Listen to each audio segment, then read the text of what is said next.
Hello everyone, welcome to my channel. तो आज हम कवर करेंगे CA inter case base number 13। ठीक है, सबसे पहले हम पढ़ेंगे क्वेश्चन और उसको ध्यान में रखते पढ़ेंगे पूरा केस। ठीक है सर, तो पहला क्वेश्चन क्या है आप पढ़ो तो कि what is the residential status of mister Narendra for previous year 24-25। ठीक है, अब सर हमें जब भी हम एक इंडिविजुअल का रेजिडेंशियल स्टेटस निकालते हैं तो सबसे पहले स्टेज में ये चीज चेक करते हैं कि वो रेजिडेंट है या फिर नॉन रेजिडेंट। ठीक है, और उसके बाद दूसरे स्टेप में चेक करते हैं अगर वो रेजिडेंट बनता है तो वो ROR है या फिर RNOR है। ठीक है, अब सर जब हम पहले स्टेप में चेक करते हैं कि वो रेजिडेंट है या फिर नॉन रेजिडेंट है तो हम देखते हैं कि उसे दोनों में से कोई एनी वन कोई एक बेसिक कंडीशन पूरी करनी होती है। या तो उसका प्रीवियस ईयर में स्टे 182 डेज और मोर हो, या फिर उसका प्रीवियस ईयर में स्टे 60 डेज और मोर हो, और उससे पहले वाले 4 सालों में मिला के स्टे इन इंडिया 365 डेज और मोर हो। अगर दोनों में से कोई एक भी कंडीशन पूरी कर ले तो वो रेजिडेंट बन जाता है। ठीक है, अब इसको ध्यान रखते हुए क्वेश्चन पढ़ना स्टार्ट करते हैं।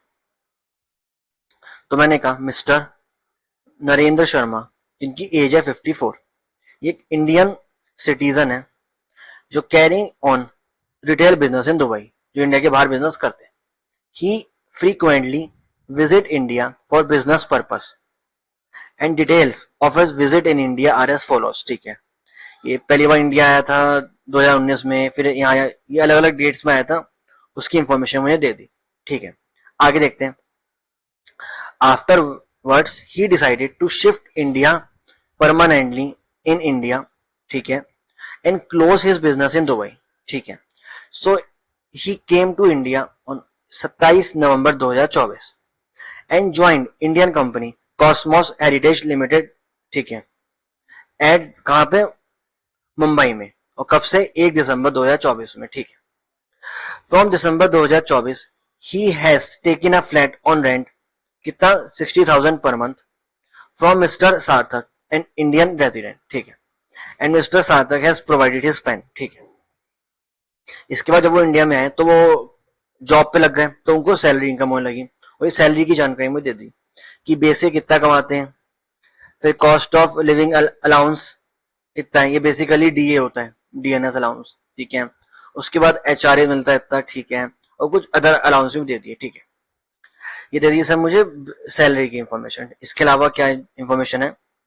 For the period from April 24 to November 2024, India में आने से पहले, his business income in Dubai, उसकी दुबई में कोई बिजनेस इनकम थी 26 लाख की, और टर्नओवर कितना था? 95 लाख। ठीक है, और he is not liable to pay any tax in Dubai.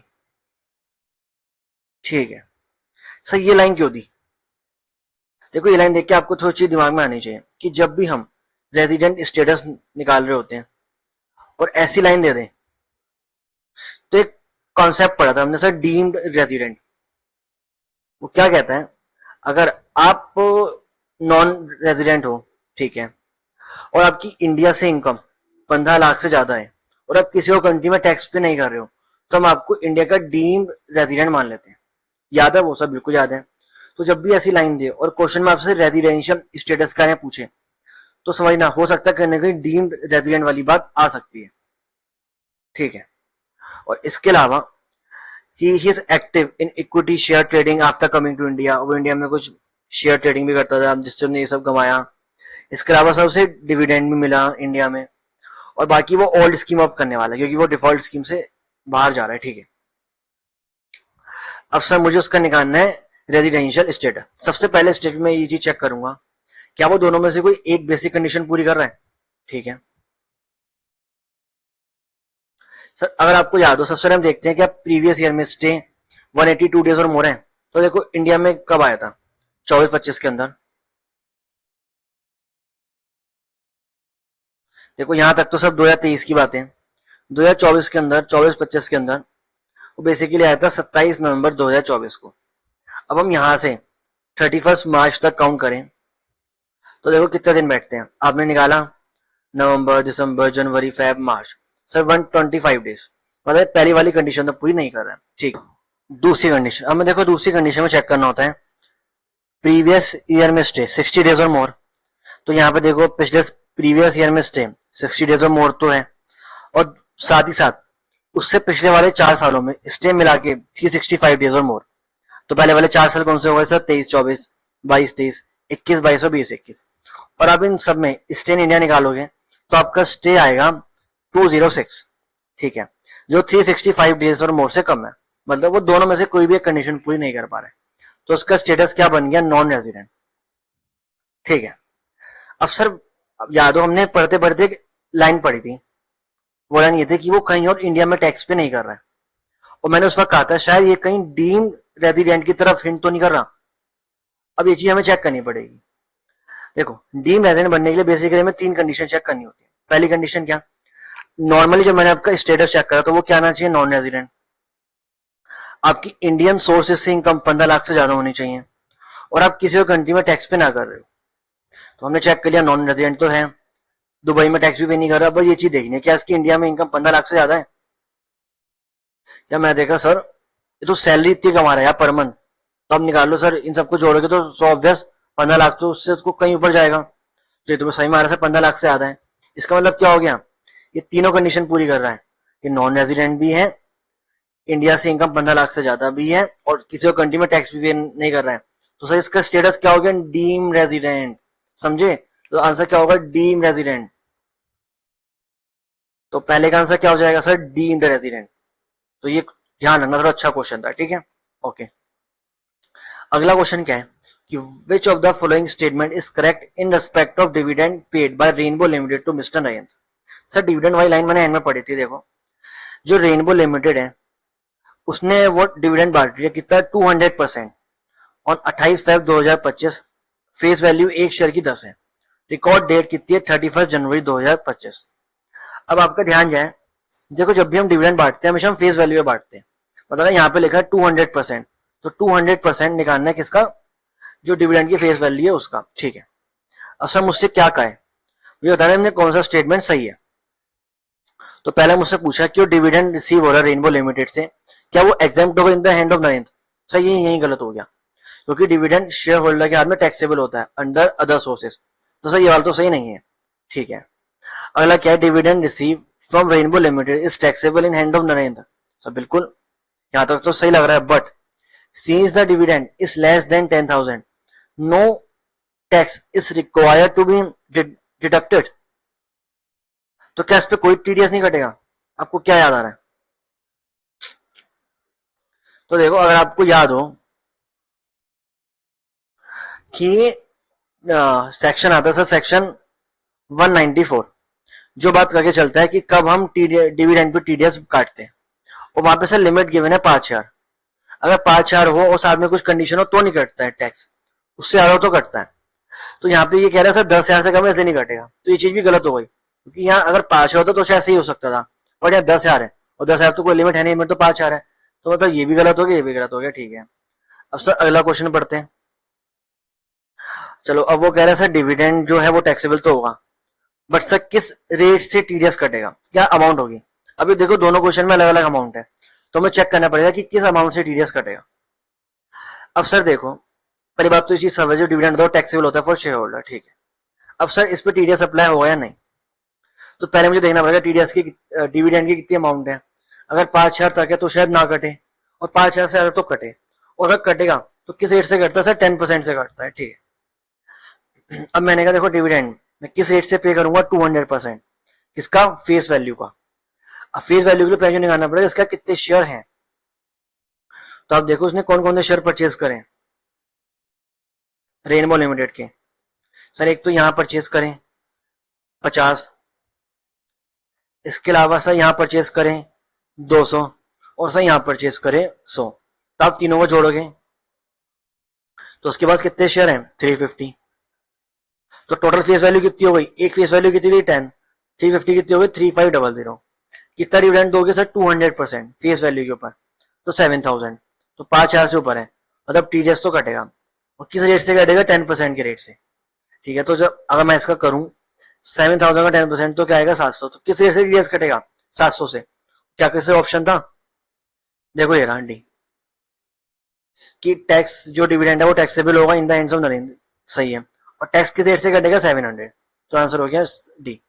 सी क्यों गलत हो गया, क्योंकि सर इसमें ये बात तो सही है कि टैक्सेबल होगा, बट ये जो टैक्स टीडीएस की अमाउंट है ये गलत है, तो आंसर होगा डी। ठीक है, अब उसने कहा कि what shall be the TDS liability of mister Narendra for dividend paid. तो जो वो सॉरी वो जो रेंट पेड, तो जो वो रेंट पेड कर रहा है, क्या उस पर मिस्टर नरेंद्र को टीडीएस काटना चाहिए? नहीं, हमें यह चीज बतानी नहीं। तो देखो सबसे पहले अब एक चीज समझो, जब भी हम टीडीएस और रेंट की बात करके चलते हैं तो नॉर्मली हमारे नाम में दो सेक्शन आने चाहिए, एक तो 194I और 194IB। ठीक है सर, 194I नॉर्मली क्या कह के चलता है कि अगर आपका रेंट पूरे साल का मिला के 240 से ज्यादा है तो उसके ऊपर आपको टीडीएस काटना पड़ता है, या तो 2% या फिर 10% के रेट से। ठीक है, नॉर्मली हम कह के चलते हैं, बट सर अगर आपको याद हो 194I, ये 194I नॉर्मली इंडिविजुअल और एचयूएफ पे नहीं लगता है अगर उनका लास्ट ईयर का टर्नओवर 1 CR से ज्यादा हो ना हो, या ग्रॉस रिसीट्स 50 लाख से ज्यादा ना हो। अगर नॉर्मली 194I सब पे लगेगा, ऑल पर्सन, बट इंडिविजुअल और एचयूएफ पे तभी लगेगा जब उनका लास्ट ईयर का टर्नओवर 1 CR से ज्यादा हो और ग्रॉस रिसीट्स अगर प्रोफेशन करें तो 50 लाख से ज्यादा हो, तभी लगेगा। अब जो मिस्टर है ना वो सैलरीड इंडिविजुअल है तो उसका टर्नओवर तो है ही नहीं इसका, या फिर तो सिंपली केस मतलब वो नरेंद्र है, वो 194I में तो कवर होगा नहीं। ठीक है, अब ये चेक करना है सर क्या उस पर 194I भी अप्लाई होता है।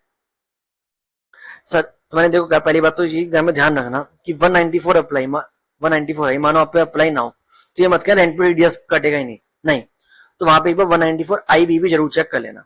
और सर उसमें लिमिट क्या है, 50,000 पर मंथ, और रेट क्या है 2%।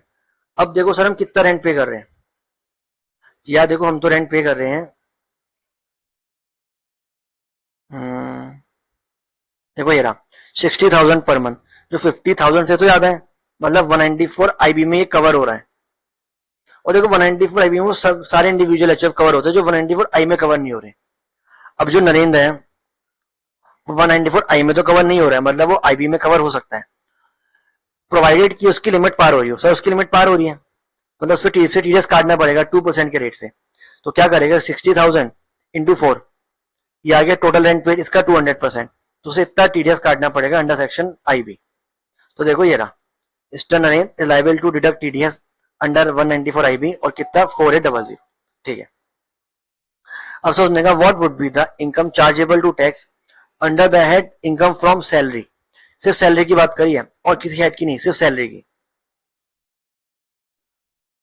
तो अब ध्यान दो सर, ये तो डिविडेंड की बात मुझे करनी नहीं, ये कैपिटल गेन की बात करके चलनी नहीं, बिजनेस की बात करके चलनी नहीं, सिर्फ सैलरी की बात करिए। तो सैलरी में सिर्फ ये 4 चीजें हैं, सिर्फ इन चारों को ऐड करके मुझे इनकम अंडर सैलरी निकालना है। सबसे पहले बेसिक लूंगा पूरी, फिर डीए पूरा टैक्सेबल होता है, उसका अदर अलाउंसेस पूरा टैक्सेबल होंगे। कहानी फंसेगी एचआरए में, और क्योंकि मैंने ओल्ड स्कीम ली है तो एचआरए में कुछ अमाउंट एग्जाम्प्ट होगी। अब कैसे वो देखते हैं, तो देखो जब मैंने इनकम अंडर सैलरी निकालूंगा, अब सर देखो उसने नौकरी शुरू करी थी 1 दिसंबर में, तो मार्च तक 4 महीने हुआ है, तो मैंने बेसिक निकाल ली इंटू 4 करके पूरा आगे टैक्सेबल। सर डीएनएस अलाउंस पूरे 4 महीने का टैक्सेबल होगा, ठीक है, अदर अलाउंस पूरे 4 महीने का टैक्सेबल होगा, ठीक है। कहानी फंसती है एचआरए में, तो आपको एचआरए याद हो सर, एचआरए पहली बात आपको मिल कितना रहा है, इसको मल्टीप्लाई 4 कर इतना मिल रहा है। अब सर एचआरए में कुछ अमाउंट एग्जाम्प्ट होती है अगर हम ओल्ड स्कीम लेते हैं। सर कितनी एग्जाम्प्ट होती है, sir lower of 3 figure. Sir वो 3 फिगर कौन सी है, पहला जितना आपको एक्चुअल एचआरए मिल रहा है, ठीक है, एक फिगर तो ये हुई। सर इसे हम कंपेयर करेंगे 50% ऑफ सैलरी, और सैलरी का यहाँ पे मतलब है salary plus basic plus DNS allowance, जो यहाँ पे गिवन है कॉस्ट ऑफ लिविंग अलाउंस के नाम से। तब इन दोनों को ऐड करो, ये अब क्या आ जाएगा, salary for the purpose of HRA, इसका 50% करोगे, एक अमाउंट ये आ गई। तीसरी अमाउंट क्या होती है, जितना आप रेंट पे कर रहे हो माइनस 10% ऑफ सैलरी, और सैलरी का मतलब वही जो मैंने निकाला बेसिक प्लस डीए। तो रेंट पे कितना कर रहे हैं सर, 240, 60 इंटू 4, इसका 10% करो, ये आ गया माइनस का गया। तो 3 फिगर हम निकाली, तीनों में लोअर क्या है, सर ये वाली 81, 650, तो ये में से माइनस कर दो, इतनी अमाउंट एग्जाम्प्ट होगी, बाकी जो बची वो टैक्सेबल होगी। तो इन चारों को हम ऐड कर देंगे, एक सेकेंड, हाँ, तो सर सबसे एक सेकेंड, हाँ, तो सर हमने बेसिक निकाल लिया, ये चारों को ऐड कर दो, ये आपकी आ जाएगी नॉर्मल सैलरी, इसमें से स्टैंडर्ड डिडक्शन माइनस होगी 50,000 की, माइनस करोगे आंसर आ गया। तो देखो ये रहा आंसर। तो ये हमने निकाल लिया इनकम अंडर दैट सैलरी। तो ये एक अच्छा केस था, मैं सच कहूं तो बहुत अच्छे अच्छे पॉइंट्स थे। तो एक बार से दोबारा देखना चाहेगा, सही में ना आया तो। And thanks for watching. अब मिलते हैं अगली वीडियो में।